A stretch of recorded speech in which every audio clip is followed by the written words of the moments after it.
Okay, so in the last class we had a little discussion on ये जो पूरा option है या जो डेरिवेटिव्स है वो एग्जैक्टली है क्या। पहले हमने वो बात किया था।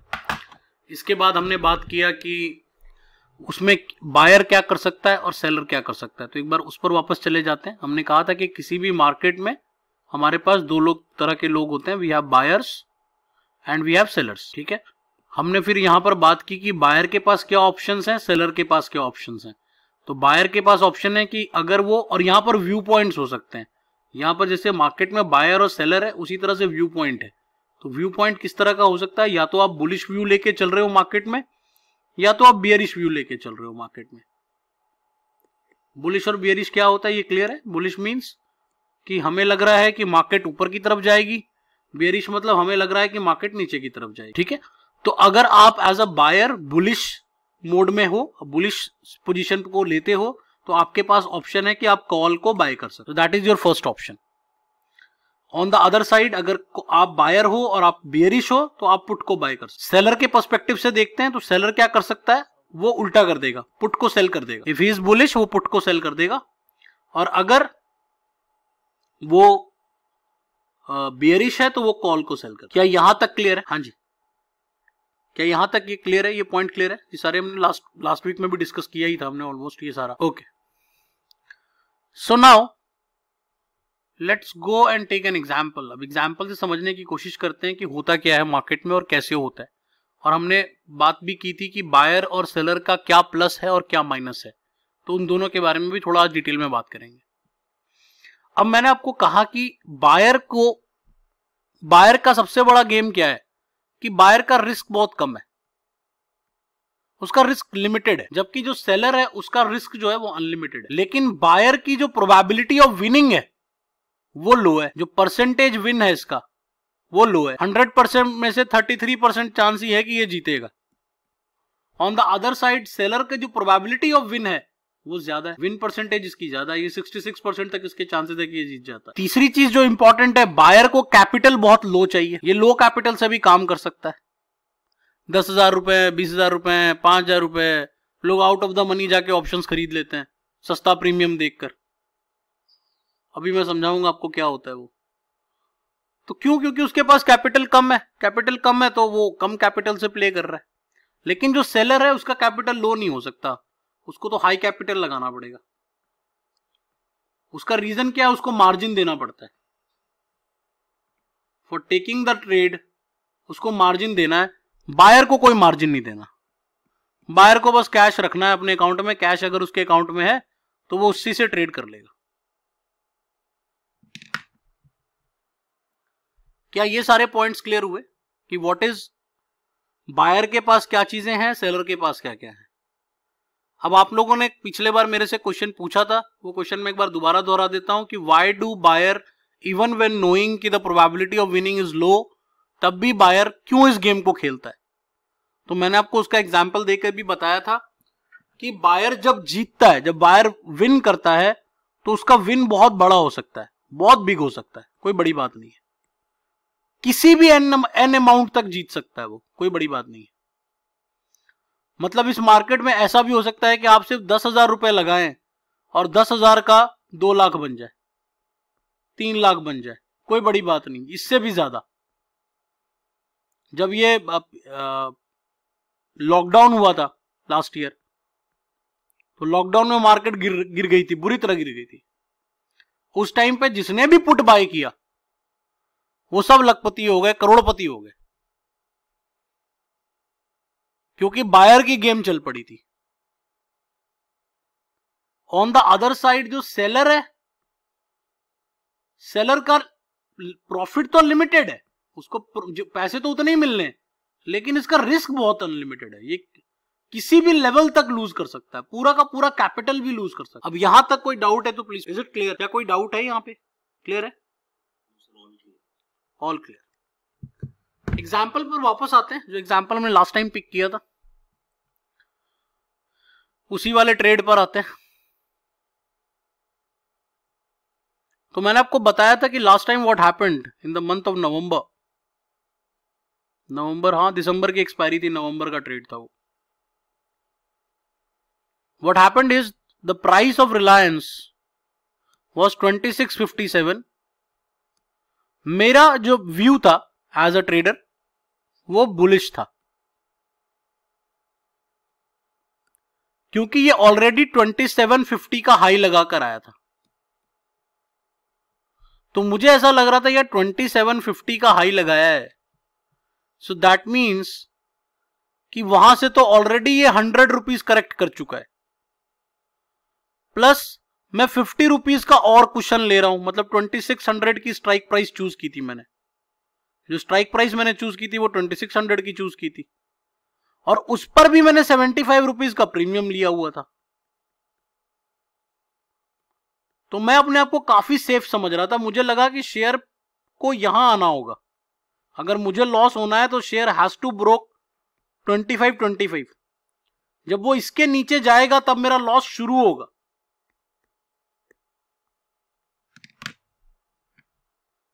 ये जो कैलकुलेशंस की मैंने वो क्लियर है। The spot price of the share was 2657, spot price की बात कर रहा हूं, ठीक है। जो स्ट्राइक प्राइस मैंने चूज की, जिस स्ट्राइक प्राइस पे मैंने कॉन्ट्रैक्ट लिया, दैट वाज 2600। मैंने 2600 का पुट सेल किया था विद अ बुलिश व्यू, और जो प्रीमियम मैंने रिसीव किया फ्रॉम द बायर वो 75 rupees. That means the share has to fall below 25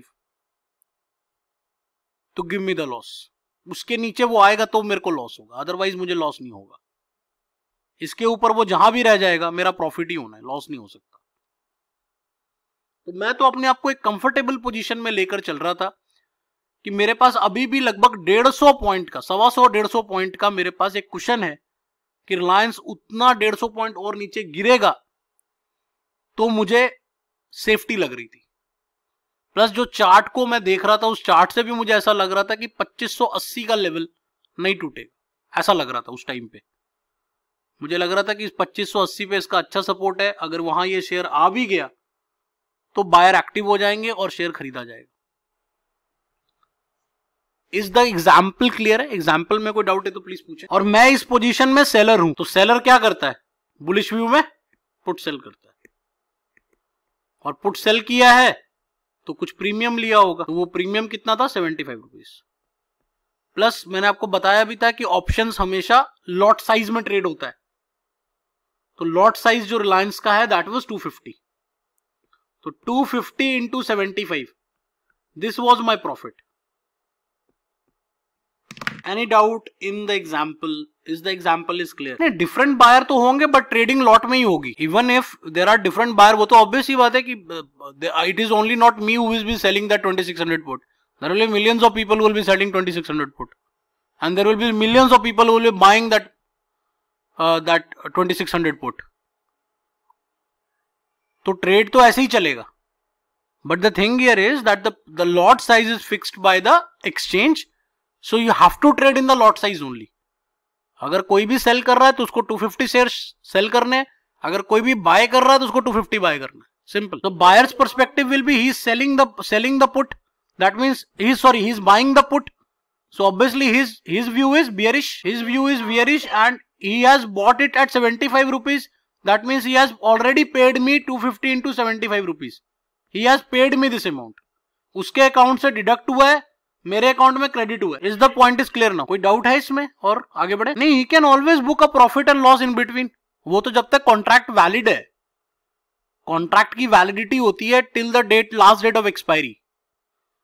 तो for example that trade which I took, this was expiring on December, ये दिसंबर की एक्सपायरी थी। सो दिसंबर के लास्ट डेट से पहले बायर और सेलर दोनों के पास चॉइस है, वो अपना पोजीशन स्क्वायर ऑफ करके प्रॉफिट या लॉस को बुक कर ले, किसी ने रोका थोड़ी है। Is it clear now? What is the doubt? That is what I am asking. Doubt है क्या? What is the doubt? The price has not gone to 2525, the price is right now is 2657। We are taking a trade in a speculation, the trade has been taken based on A speculation. There is a simple game.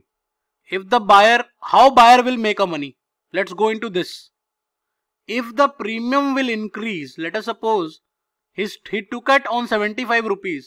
Now वो तो buyer है ना, तो premium बढ़ने लगेगा. If the premium will rise with every 1 rupee, he is making 250 rupees. Premium में 1 रुपए, अगर 1 रुपए भी प्रीमियम बढ़ रहा है, 1 रुपए एक चेंज हो रहा है, मान लो 75 से 76 हो गया, तो ही हैज ऑलरेडी मेड 250। मान लो 80 हो गया, तो 80 हो गया तो 5 रुपीज बढ़ गया ना, तो 5 रुपीज पे उसका प्रॉफिट हो गया 1250। तो with every single move in the positive direction, मतलब पॉजिटिव मीन 75 से ऊपर की तरफ वैल्यू बढ़ती जाएगी, उसको प्रॉफिट बढ़ता जाएगा और मेरा लॉस बढ़ता जाएगा। हाँ, premium will be moving according to the spot price, क्योंकि ये अंडरलाइंग स्टेटमेंट है ना, आप जो ले रहे हो डेरिवेटिव्स होता है क्या, डेरिवेटिव एक अंडरलाइंग एसेट के अंडर रन करता है। तो जिस चीज का एसेट है ये, मान लो रिलायंस के शेयर का डेरिवेटिव आपने ले रखा है, तो रिलायंस का स्पॉट प्राइस जैसे जैसे मूव करेगा उसके हिसाब से प्रीमियम मूव करेगा। So if the share price is increasing by let us suppose 10 rupees, the premium might increase by 5 rupees. Is it clear? इसमें एक पॉइंट हमें जो बहुत इंपॉर्टेंट होता है और जहां पर सबसे ज्यादा कंफ्यूजन होता है, वो पॉइंट समझ लेते हैं।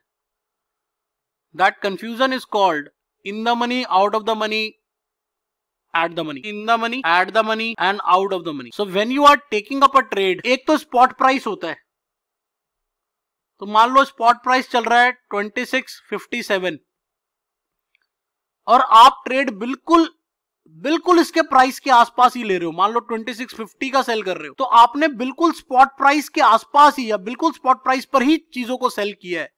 तो this is called at the money, which can be very risky. At the money are the most riskiest instrument. अगर आप एट द मनी पे कुछ सेल कर रहे हो या एट द मनी पे कुछ बाय कर रहे हो, तो आप समझ के चलो आपने सबसे ज्यादा रिस्क उठाया है। उसका रीजन क्या है कि यहां पर जो शेयर की मतलब डेरिवेटिव्स की मूवमेंट होती है वो बिल्कुल प्राइस के साथ चलती है। If the price will increase by 10 rupees, यहां पर भी मूवमेंट कम से कम 8 रुपए तक का तो आएगा ही आएगा। मतलब स्पॉट प्राइस से जो डेरिवेटिव प्रीमियम का मूवमेंट है वो बिल्कुल, कहते हैं ना, बिल्कुल क्लोज होता है। अगर शेयर 10 रुपए भागेगा तो प्राइस भी 8 रुपए, 8.5 रुपए, 9 रुपए तक आपका प्रीमियम चढ़ेगा। तो इसमें प्रॉफिट भी ज्यादा है, लॉस भी ज्यादा है, क्योंकि शेयर अगर गिर गया, 10 रुपए भी गिर गया, तो आपकी जो ये वाली पुट है जो अभी तक तो out of the eight the money थी, वो इन द मनी हो जाएगी। Is this point is clear? जो अभी मैंने पॉइंट समझाया ये पॉइंट क्लियर है? Is this point is clear? ये कंफ्यूजन है अभी भी? क्लियर है या डाउट है? समझ में आ गया एट द मनी क्या है? सुन पा रहे हैं मुझे? मेरी आवाज आ रही है? Take another example, the price of Tata Steel is right now around 1200। So if you are selling the put, अगर आप टाटा स्टील के ही 1200 स्ट्राइक प्राइस पे ही काम कर रहे हैं, स्ट्राइक प्राइस जो आपने चूज किया है वो बिल्कुल स्पॉट प्राइस के लेवल पर है, तो आप एट द मनी में काम कर रहे हैं। अगर सिंपल फॉर्मूला देखें तो क्या बन गया? When the spot price is equal to strike price, अगर आपने ऐसा किया है तो आप एट द मनी में काम कर रहे हैं।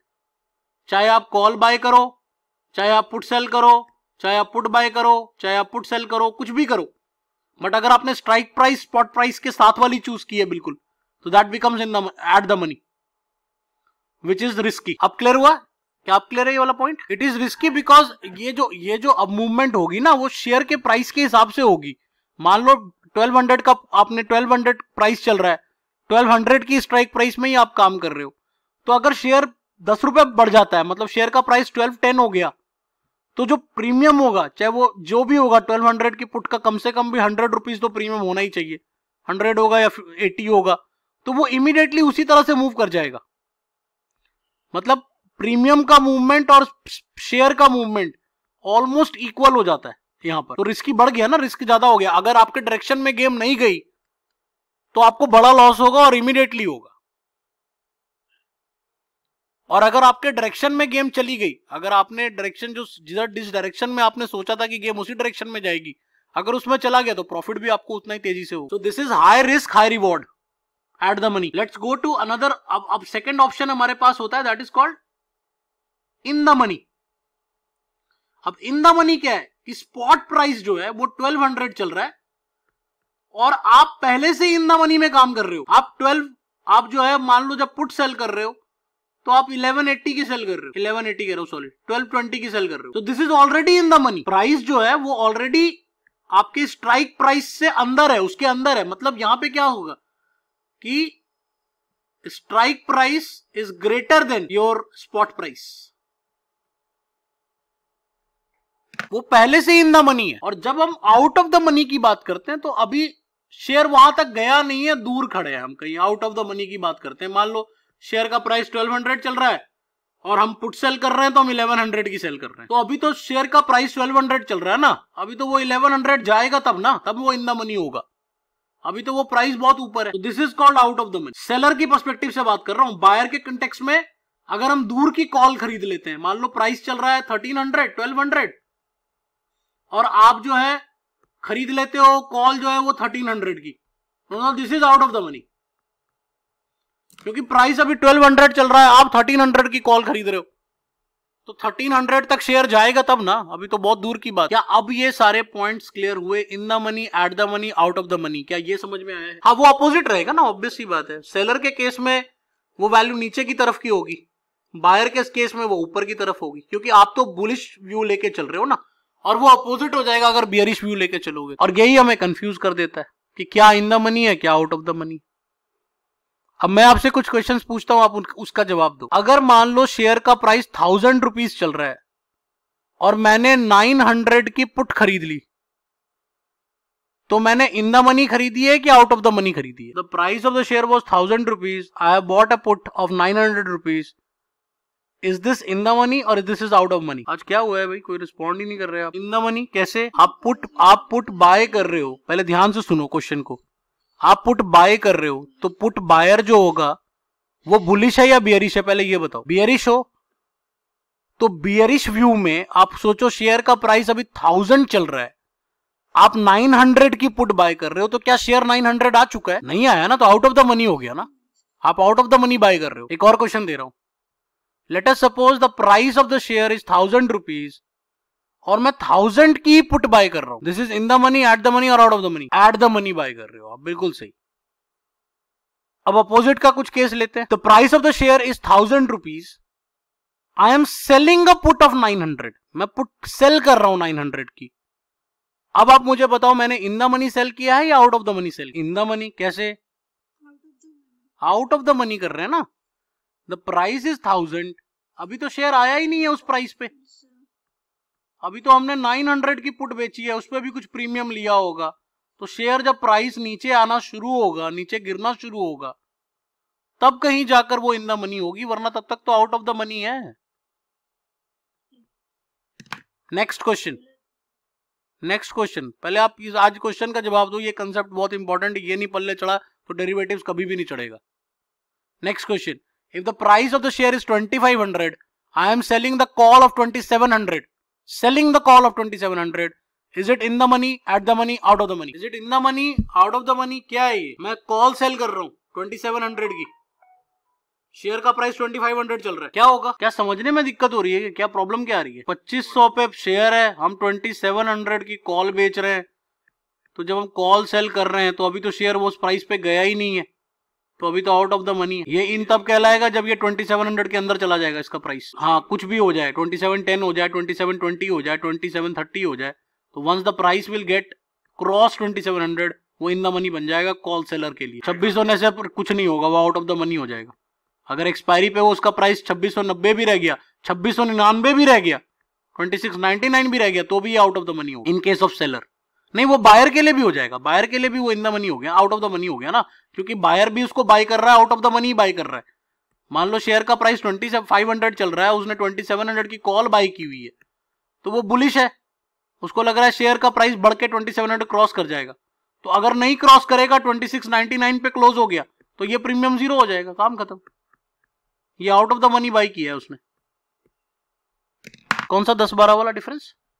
मान लो कोई 1200, अगर वो 1200 का प्राइस है और वो 1100 का सेल कर रहा है, तो वो आउट ऑफ द मनी है। अगर 1190 1180 का सेल कर देगा तो वो एट द मनी हो जाएगा, 1200 का सेल कर देगा एट द मनी हो जाएगा।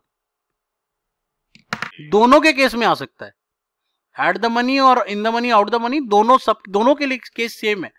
अगर मैंने भी 1200 का सेल किया तो मेरे लिए एट द मनी है, किसी ने 1200 की बाई कर ली तो उसके लिए एट द मनी। सिंपल सी बात है, 1200 is a risky strike price, वो बहुत रिस्की है, खासकर सेलर के लिए तो बहुत रिस्की है। बायर को तो मोमेंटम मिलेगा तो फायदा हो जाएगा, लेकिन सेलर की तो लुटिया डूब सकती है अगर वो गिरता चला गया शेयर। 1300 कर दोगे, आउट ऑफ मनी हो जाएगा। हाँ जी, और फिर वही कॉन्सेप्ट आ जाता है, वो 1300 की आप अगर कॉल बाय कर रहे हो या कॉल सेल कर रहे हो, तो वो दोनों ही आउट ऑफ द मनी है। अगर मैं एक सिंपल सा कंसेप्ट इसको नटशेल करूं ना, बायर को हमेशा एट द मनी में काम करना चाहिए और क्लोज टू द मनी में काम करना चाहिए। बायर की बात कर रहा हूं, अगर उसको पैसा बनाना है, और जो सेलर है उसको हमेशा आउट ऑफ द मनी में काम। क्या ये पॉइंट क्लियर हुआ जो मैंने अभी बताया? कौन से वाले केस में? हाँ, वो दोनों हो सकता है, व्यू पॉइंट तो कुछ भी हो सकता है ना, मैं बुलिश भी हो सकता हूं, मैं बियरिश भी हो सकता हूं। तो एक ही स्ट्राइक प्राइस पे मल्टीपल काम हो रहा होता है, उसकी कॉल भी काम करती है, उसकी सेल, उसकी पुट भी काम करती है। कोई उसका कॉल का भी बायर होगा, कोई कॉल का भी सेलर होगा, कोई पुट का भी बायर होगा, कोई पुट का भी सेलर होगा। एक ही स्ट्राइक प्राइस पे आपको चारों व्यू पॉइंट मिल जाता है। प्रैक्टिकल दिखाऊं? चलो, डिपेंडिंग अपॉन कि उसका व्यू पॉइंट क्या है। अभी एग्जांपल, अभी आपको प्रैक्टिकल दिखाता हूं, वहां से पता चले। Let's go to practical. Okay, let's come to this. अब आप शेयर चूज करो, कौन सा शेयर चूज करें बताओ? एसबीआई चूज कर लें, state bank of India. Bank वाले काफी लोग हैं, चलो एसबीआई चूज करते हैं। अब देखो क्या हो रहा है, एसबीआई का स्पॉट प्राइस चल रहा है 504। लुक एट दिस, स्पॉट के प्राइस पे ध्यान देना। इसका लॉट साइज कितना है? 1500 शेयर्स का एक लॉट है, ठीक है। Let's move two options now. और जनवरी की एक्सपायरी, चलो अभी जनवरी का तो खैर अब बहुत कम दिन रह गए, 2-4 दिन की बात रह गई। फेब का देख। अब आप स्ट्राइक प्राइस चूज करो। अब स्ट्राइक प्राइस में आपके पास पहला ऑप्शन है 500। अब यहां से अगर आप 500 की स्ट्राइक प्राइस चूज कर लेते तो वो क्या बनेगा? Eight the money. और क्लोज चूज कर लो, 505 में भी काम हो रहा है, लिक्विडिटी थोड़ी कम होगी। ये देखो 505 का भी स्ट्राइक प्राइस आप चूज कर सकते हो। 505 पे right now the option price is 24। तो आप मुझे बताओगे, अब अगर किसी ने 505 की कॉल बाय कर ली तो उसको कितने पैसे देने पड़ेंगे? हाँ, वेरी गुड, बहुत बढ़िया। 2400 इंटू 24 रुपए इंटू 1500, ये पैसे उसको देने पड़ेंगे। और जिसने कॉल सेल कर दी उसको 24 रुपए मिल गए पर शेयर। 1500 इंटू 24 रुपए उसको मिल गए एज अ प्रीमियम। यही प्रीमियम का प्राइस है। अभी जो प्रीमियम का प्राइस चल रहा है दैट इज 24 रुपीज। सर आप पूछते चलो, आप ऐसे पर्दे से पूछ रहे हो जिसका रोज का काम है। बताओ कौन सा वाला? 2670 रिलायंस वाला ना? रिलायंस वाले में चले। हाँ जी, तो उसमें 75 का प्रीमियम था। हाँ हाँ, जो आपने दिया था। हाँ हाँ, तो आपने स्पॉट और स्ट्राइक आपने 2600 रखा। 2600 वाली चूज की थी। हाँ हाँ, तो फिर आप अपने उसकी वैल्यू को 2525 पे ले गए।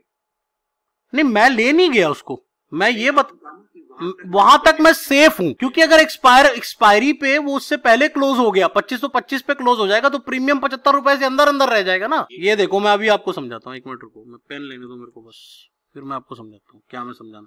ये क्वेश्चन बहुत वैलिड है आपका, और ये काफी लोगों को इस पे कंफ्यूजन हो जाता है कि सर अगर जब प्राइस ही नीचे चली गई 2600 की तो फिर तो आपको लॉस ही हुआ ना। लेकिन लॉस नहीं ना होगा वो, तब तक प्रीमियम के आप, जब तक मैं अपने प्रीमियम के अंदर अंदर हूं तब तक मुझे लॉस नहीं होगा। आपको पैसे मिल गए पहले ही मेरे को पैसे मिल चुके हैं, मैं तो क्रेडिटेड हूं उस अकाउंट में। ठीक, ये देखो, अब मैं आपको लिख के दिखाता हूँ। ये देखो, ये 2600 की स्ट्राइक प्राइस पर मैंने सेल किया, ठीक है, 75 रुपीज में ले चुका था। तो अब क्या होगा कि जैसे जैसे टाइम बीतेगा, टाइम का गेम है, ठीक है। अब नवंबर में मैंने ये ट्रेड लिया था, दिसंबर की एक्सपायरी है, तो ऑब्वियसली दिसंबर तक तो वैलिड रहेगा ना। हाँ जी सर। अब दिसंबर में जो भी एक्सपायरी डेट थी, मेरे ख्याल से 29 दिसंबर को एक्सपायर हुआ था सारे कॉन्ट्रैक्ट, तो 29 दिसंबर को अगर शेयर का प्राइस 2550 भी आ गया तब भी मैं प्रॉफिट में हूं। इसलिए मैं प्रॉफिट में हूं क्योंकि जब ये 2550 पे क्लोज हो रहा होगा तो उस प्रीमियम का, जो प्रीमियम मैंने 75 रुपीज लिया था, उसका प्रीमियम कितना रह गया? 50 रुपीज ही तो रह गया। हाँ जी, क्योंकि 2600 माइनस 2550 ये होगा क्लोजिंग प्राइस प्रीमियम का, तो वो हो गया 50 रुपीज। और मुझे कितना प्रीमियम मिला था? 75, तो मेरे को तो 25 रुपए का तब भी प्रॉफिट हुआ है। ऐसे बन जाता है ना, क्योंकि वो होता क्या है, बायर क्या करता है, बायर होता है बेवकूफ। बेवकूफ इन द सेंस नहीं कहूंगा मैं उसको मैं कहूंगा कि चूंकि उसका कैपिटल लो होता है, तो कैपिटल लो होने की वजह से वो करता क्या है, वो out of the money buy कर लेता है। मैं आपको समझाता हूं वो करेगा क्या ना। शेयर का प्राइस चल रहा है 2650 रुपए, वो बाय कर लेगा 2400 की पुट, क्योंकि 2400 वाली पुट का प्रीमियम बहुत कम होगा। मैं आपको अभी इस एसबीआई वाले एग्जांपल पे दिखा देता हूं, अभी आपको समझ में आ जाएगा। अब स्ट्राइक प्राइस पे ध्यान देना बस।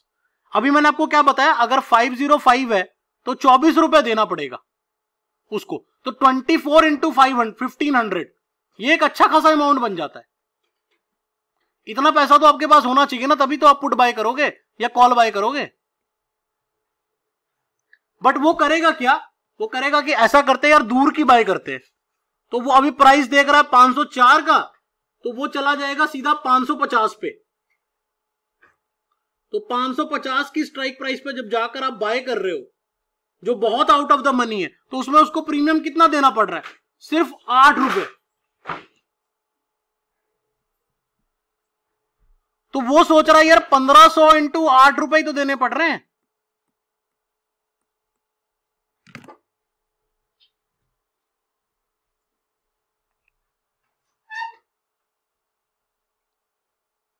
क्या ये पॉइंट क्लियर हुआ? Yes sir. तो लोग आउट ऑफ द ऑप्शंस को बाय करने का पर्पस क्या होता है? क्योंकि आपको आपका कैपिटल कम लगता है। अब अगर यहां से शेयर भाग गया, अभी 504 का प्राइस है, अगर ये शेयर का प्राइस भाग गया और ये 550 की तरफ चला गया, तो ये प्रीमियम बहुत तेजी से बढ़ेगा। ये 8 रुपए नहीं रहेगा, ये 18 रुपए हो सकता है, 20 रुपए हो सकता है, 28 रुपए हो सकता है, ये बढ़ता जाएगा। And with every 1 rupee movement आपको 1500 रुपए मिल रहे हैं। तो आप सोच रहे हो कि यार मेरा तो कैपिटल 9000 रुपए ही लगा था, और अगर ये 10 पॉइंट भाग गया तो मैंने 15000 रुपए बना लिए। तो वो रिटर्न के हिसाब से देखता है, वो देखता है यार 9000 रुपए लगाकर 15000 रुपए बना लिए, और क्या चाहिए। बट यहां पर गेम ये है कि अगर आउट ऑफ द मनी आप बाय कर रहे हो और शेयर मूव नहीं किया, अगर गिर गया तो भी लॉस होगा, और अगर मूव नहीं किया यहीं खड़ा रह गया, 504 है, 506 हो गया, 507 हो गया, 510 हो गया, इसी रेंज में घूमता रह गया अगले 10-15 दिन, तो ये 8 रुपए जो है ना घट के 4 रुपए हो जाएंगे और आपको लॉस लग जाएगा। तभी मैंने आपको वो पॉइंट कहा था कि the buyer should always buy in the money और close to the money, so that the movement should help him. On the other side, the seller always sell out of the money. Seller generally out of the money बेचता है, क्योंकि उसको वो safety मिल जाती है कि भैया शेयर का प्राइस पहले वहां तक जाए तो सही, तो वो सेफ्टी उसको मिल जाती है। क्या अब क्लियर है ये concept, in the money, at the money, out of the money?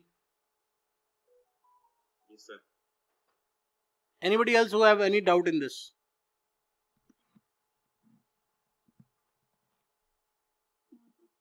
Sonia, is it clear? आप काफी क्वेश्चन पूछ रहे थे, अब मौका है तो आप पूछ नहीं रहे। तो हमें हमेशा स्ट्राइक प्राइस को देखना है कि स्ट्राइक प्राइस कैसी है। क्या वो स्पॉट प्राइस से ज्यादा है तो वो आउट ऑफ द मनी हो गया। यही आपको मैं एक और चीज दिखाता हूं। आप देखो ये 550 की अगर मैं पुट सेल कर दूं, 1 मिनट के लिए देखो, मैं आपको पुट दिखाता हूं, आपको इन द मनी का डिफरेंस समझ में आ जाएगा। Look at the put value. Put की प्राइस क्या चल रही है, ये देखो 52 रुपीज चल रही है पुट की प्राइस। ये देखो, आप बता सकते हो 52 क्यों चल रही है? 550 स्ट्राइक प्राइस पे the premium price is 52। Why it is 52? No no no no, nothing to do with bullish view. अरे ध्यान से देखो, स्पॉट प्राइस क्या चल रहा है। स्पॉट प्राइस 504, 550 की पुट तो इन द मनी है। शेयर का प्राइस तो पहले ही 550 के अंदर चल रहा है, तो ये जो स्ट्राइक प्राइस आपने चूज की है ये पहले से इन द मनी है, तो इन द मनी के हिसाब से उसका प्रीमियम होगा ना। शेयर का प्राइस 504 है तो 46 तो प्रीमियम इसका वैसे ही बनता है। 550 की स्ट्राइक प्राइस है, 504 प्राइस है, तो 46 रुपीज तो प्रीमियम वैसे ही बनता है। प्लस आप फ्यूचर डेट की बात कर रहे हो, मतलब फेब्रुवरी की बात कर रहे हो, अभी तो जनवरी चल रहा है, तो 6-8 रुपए ऊपर हो गया वो, बिकॉज ऑफ द टाइम। आप टाइम भी तो दे रहे हो, एश्योरेंस तो दे रहे हो टाइम का। Is it clear? कोई भी एग्जांपल ले सकते हो, यहां पर आप एग्जांपल चेंज कर लो। Take the example of Reliance now. Reliance का स्पॉट प्राइस क्या चल रहा है? 2476। This is the spot price, this is the lot size, पहले ही बताया हुआ आपको। तो अगर आप 2480 पे काम करते हो अभी, तो वो एट द मनी बन जाएगा। यही आप इसका दूर का स्ट्राइक प्राइस चूज कर लो, चूज फॉर 2400। 2400 की पुट बेच देते हैं यार, लगता है प्राइस वहां तक नहीं आएगा, लेट सेल 2400। आप 2400 पर अगर अभी सेल करोगे तो प्रीमियम कितना मिल जाएगा?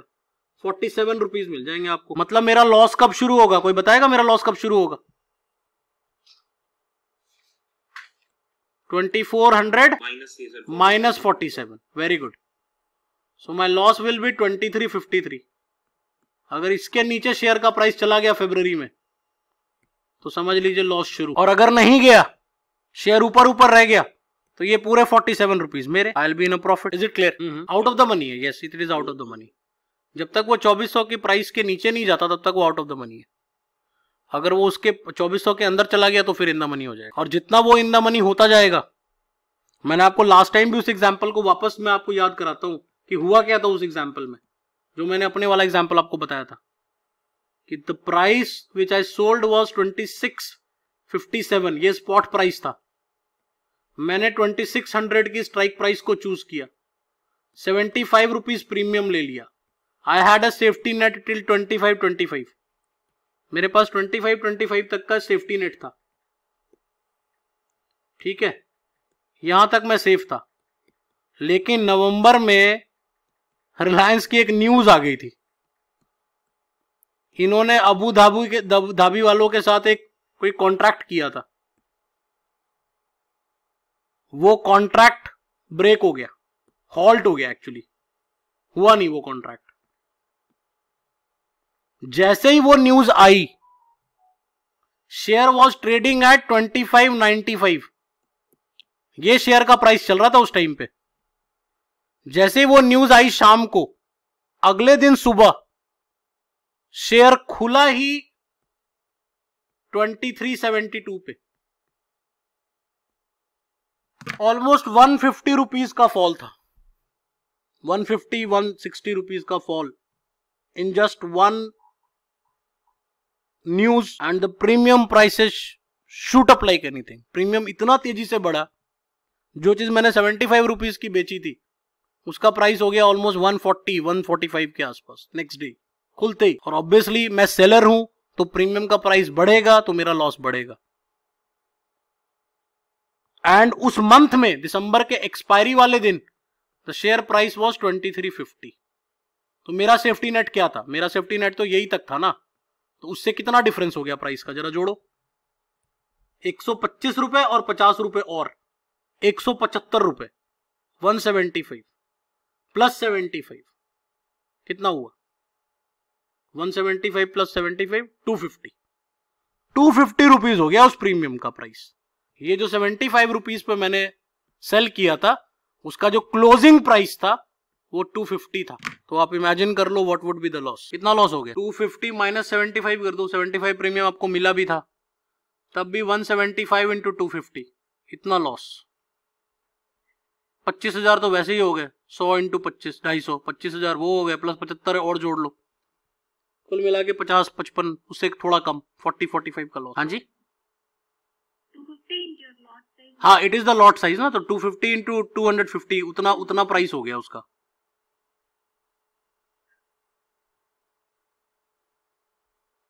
तो जो चीज आपने 75 रुपए की बेची थी वो 250 रुपए की आप खरीद रहे हो, तो कितना लॉस हो गया. हाँ, स्क्वायर ऑफ आप कर सकते थे, बीच में लॉस बुक कर लेते.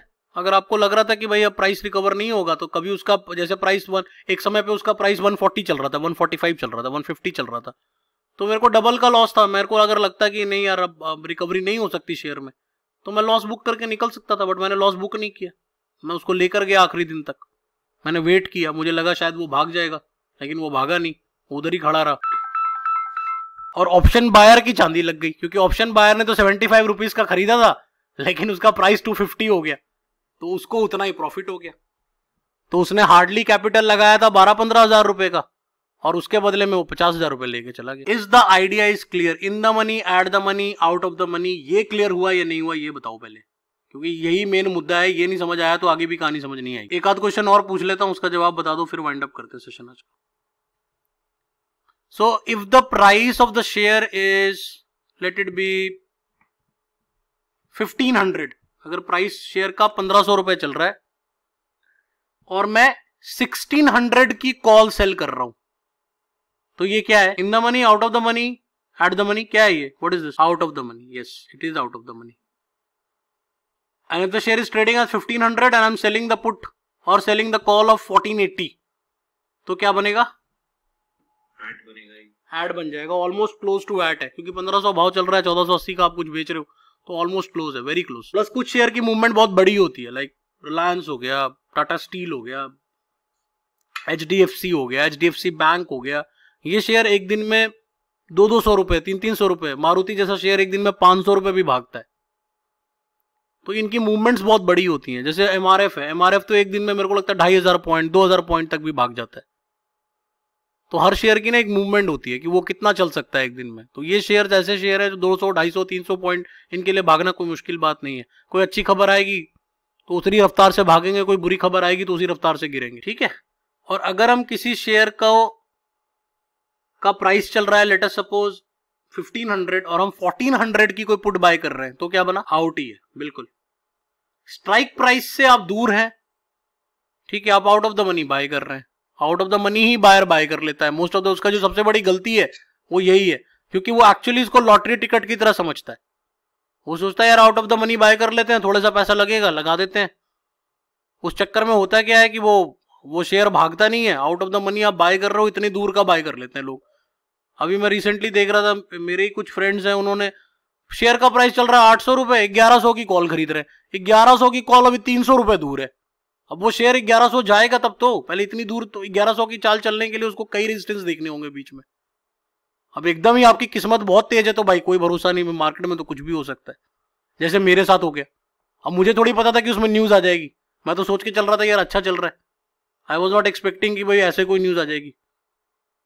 अब न्यूज आ गई तो क्या कर सकते हैं, कोई कंट्रोल तो है नहीं उसके ऊपर, ना मेरा ना किसी और का। हाँ 550 कर लिया था, 550 की कॉल बाय कर रहे हैं। हाँ जी, तो वो इन द मनी हो गया था। वो नहीं, वो पुट की हम बात कर रहे थे, कॉल की नहीं। कॉल तो वो प्राइस तो अभी स्ट्राइक प्राइस के अंदर है ना, स्पॉट प्राइस जो है वो स्ट्राइक प्राइस के अंदर आ रहा है, तो पुट के केस में तो इन द मनी हो गया ना। हाँ, तो वो इन द मनी हो गया। 1600 की पुट आप बेच रहे हो, इसका मतलब कि आप बिल्कुल इन द मनी बेच रहे हो। आप ऑलरेडी शेयर 1500 चल रहा है, तो आप उसकी पुट 1600 की क्यों बेचोगे? आप तो दूर की बेचोगे ना। सेलर तो होशियार होता है, सेलर तो दूर दूर की पुट्टे बेचता है, उसकी सेफ्टी दूर में ही है ना। कोई भी सेलर होगा उसकी सेफ्टी दूर में है, उसको पता है कि यार प्राइस वहां नहीं आएगा तो मेरे को फायदा होगा, अगर कहीं प्राइस आ गया तो मैं फंस जाऊंगा ना। सेलर को सिर्फ पैसा बचा सकता है, याद रखना इस बात को। मैंने बार बार आपको बताया और अगली क्लास में बताऊंगा कि वो पैसा कैसे बचाता है। सिर्फ और सिर्फ पैसा ही आपको सेलर को लास्ट मोमेंट में बचा ले। उसको लॉस तो होगा, लेकिन उस लॉस को रिकवर करने के लिए जो दम चाहिए वो पैसे से आए, ठीक है, जिसको हम रोल ओवर कहते हैं। आगे चल के रोल ओवर के बारे में बात। If you have any doubt in this, now we are done with this particular concept, in the money, at the money, out of the money. इसमें अगर कोई डाउट है तो प्लीज